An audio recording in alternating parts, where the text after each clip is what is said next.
What's up, guys? It's Cody from Helpful Dreams. Thank you so much for coming by the channel today. This is where we gather all the best motivational and inspirational audios and videos of all time into one place where we can discuss them and pull out the gold nuggets of wisdom in order to apply them in our own lives. We also do giveaways. We're giving away free Tony Robbins tickets to a virtual event coming up this July, and the link is in the description to sign up for that raffle. If you sign up too, you also sign up for a chance to get free books. We're giving out Think and Grow Rich books, and so if you guys are interested in that, go ahead and check that out. Today I have a cool video mashup with Jim Rohn and Tracy talking about how to improve your self-confidence, and I know I've used a lot of this advice in my ventures and coming up, and so I want to share it with you guys. I really love these two speakers, and I hope you guys enjoy. I'll roll it right now. What could you do if you had all the skills, took the classes, read the books, burned the midnight oil? What could you do? What true value could you develop? This is one of the better exercises. What could I become? What could I really do in the marketplace? In enterprise, home, family, experience, love, friendship, marriage. How valuable could I become? Am I valuable enough to work on what's not working so I can reach my full capacity? If I'm operating at 20%, what could I possibly do with the other 80%? Once you start understanding how valuable you are, it's a whole new experience. Understanding self-worth. It plays a major role in our ability to be self-enterprising. Our self-worth makes the difference between being lazy and being active, being self-enterprising. If we don't feel good about ourselves, we won't feel good about our lives. And if we don't feel good about our lives, we won't be very interested in looking for opportunities. Enterprise is always better than ease. Every time we choose to do less than we possibly can, it affects our self-confidence, our self-worth. If we keep doing a little less every day, a little less, every day that we keep doing a little less, we are also being a little less. Can you imagine what you'd end up being after 10 years of doing a little less every day? It's devastating. Think about it. Doing less could ruin your life. Now, you can reverse the process of doing a little less, You can reverse this process by using your self-direction, your self-reliance, your self-discipline. You alter the course by doing a little more each day. A little more, a little more, a little more. And pretty soon you'll develop a new habit of doing rather than neglecting. And days and weeks and months of doing a little more will ultimately do what? It'll increase your confidence and your courage and your creativity, and your self-worth. In the end, it's how we feel about ourselves that provides the greatest reward from activity and enterprise. It's not what we get or what we accumulate that makes us valuable. It's what we become that makes us valuable. Success isn't in the having. Success is in the doing. It's the process of doing that brings value. It's the activity that transforms our dreams into reality, that converts ideas into actuality. Let me tell you what I think most messes with the mind. I think that simply doing less than you can messes with the mind. It causes all kinds of psychic damage. I think being less than you can be, trying less than you could try, doing it with less enthusiasm than you could do it, messes with the mind. It somehow damages the mind. It damages our self-image. Because here's what I've discovered happens. The minute you turn this around and start extending yourself, you'll see immediate rewards. Maybe not monetary ones, not yet, but it's how you feel about yourself that's the greatest value. You see, it's not what we get that makes us valuable, it's what we become. Discover all you can do, see how much you can earn, how much you can share, how much you can start, how much you can finish, how far you can reach, how far you can extend your influence. Some people out there would have us believe that positive affirmation is more important than activity. Instead of doing something constructive to change our lives, they would have us repeating slogans and canned affirmations like every day and in every way, I'm getting better and better. Well, getting better and better doesn't just happen from wishful thinking. Getting better and better only happens with the discipline of doing better and better. Discipline is the requirement for progress, and affirmations without discipline are in reality delusions. Now, don't get me wrong here. There's nothing wrong with affirming the good life as long as we are disciplined enough to take action. Affirmations can be effective as long as we remember two very important rules. Number one, we should never allow affirmation to replace action, activity, enterprise. Feeling better is no substitute for doing better. And number two, whatever we choose to affirm must be the truth. If the truth happens to be that we're broke, the best affirmation would be to simply say, I'm broke. Wow, face it, accept it, be responsible for it, and change it. By admitting that you're broke, by saying it out loud, you'll probably be disgusted enough to start the thinking process on how to change it. Anyone saying I'm broke with conviction will most likely be driven from ease into action. Confronting harsh realities has an incredible effect. Confronting the truth and then applying the discipline to express the truth instead of disguising it inevitably leads to positive change. And reality is always the best beginning. You see, within reality lies the possibility to create our own personal miracle.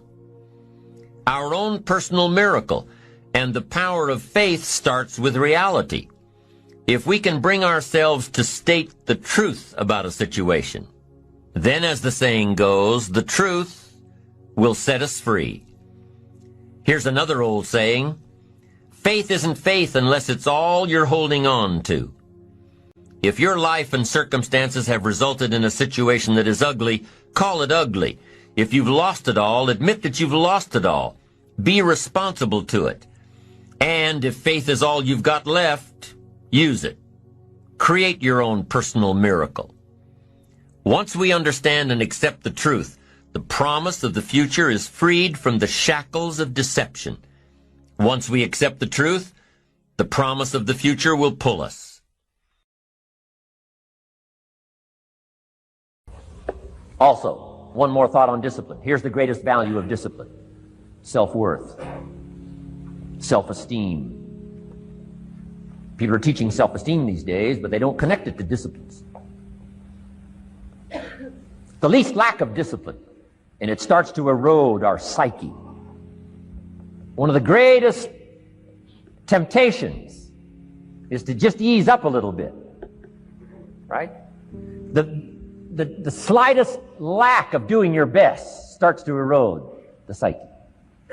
Instead of doing your best, doing just a little less than your best. Sure enough. You say, well, it's just going to affect my sales. No, it's going to affect your consciousness. It's going to affect your philosophy. Now you've begun in the slightest way to affect your own philosophy. Here's the problem with the least neglect. Neglect starts as an infection.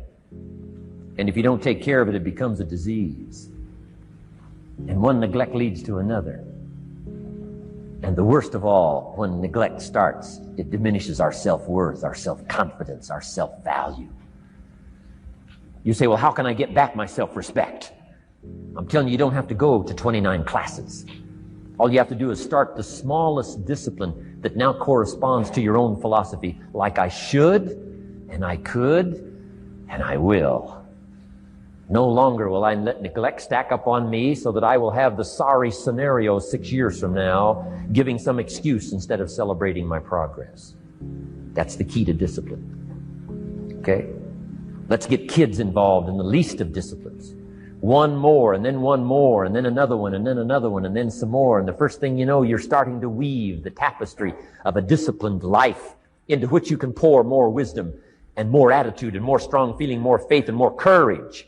Now you've got something, a vessel in which to put it. And now the equities start to flow.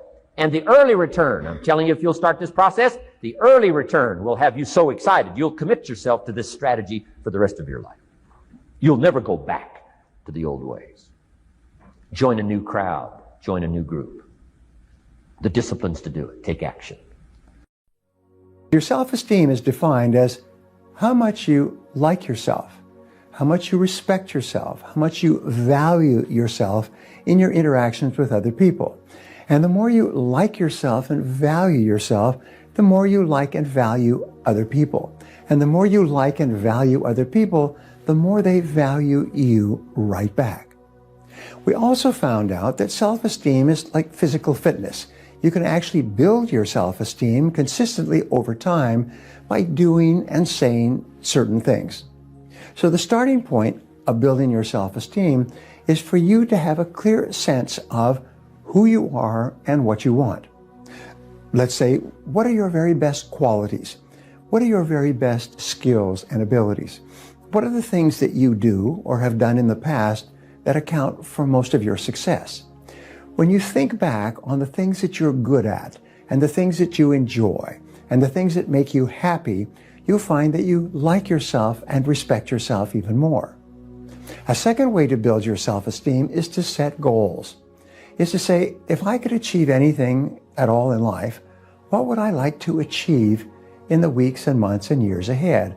And write it down, write it down, write it down. Here's what psychologists have discovered.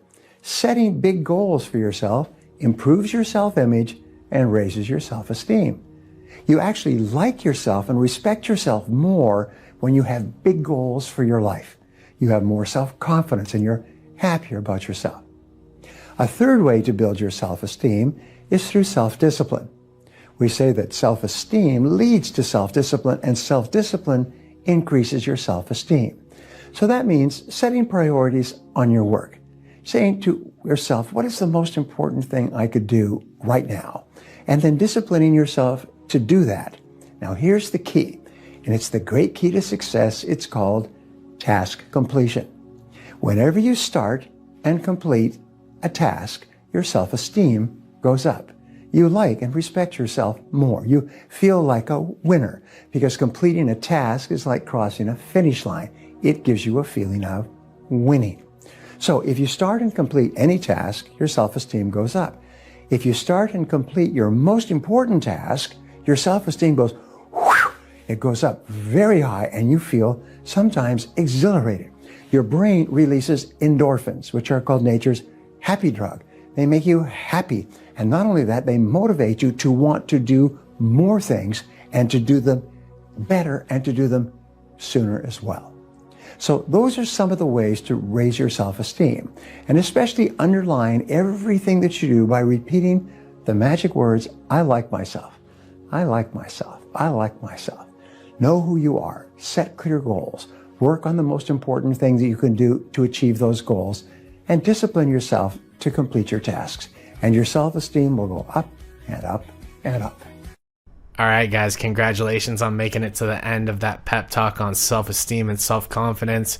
I know I use a lot of these principles in my own life, and I like how they talk about how completing even the smallest of disciplines and tasks and seeing them to the end all compound on one another to improve your self-reliance and your ability to rely on yourself, because you become the type of person that follows through with what you say you're going to do. And I believe that that allows you to trust in yourself. It builds trust in yourself that that you can count on yourself to get things done. And I think that's just really powerful. I feel like times where I felt low or mentally drained is when I felt like I wasn't contributing at my 100% capacity. And I feel like it's a human need to want to contribute to something bigger than ourselves. And when we're not performing at our top level, it can damage, it can put a halt on our energy. And so I believe that building that self-confidence actually creates energy in a way, because it builds the confidence that you can achieve the next goal, and you can go right into it and see it through to the end. And I just think it's really powerful. And so I hope you guys enjoyed that. If you like the channel, subscribe, and I'll see you guys in the next one.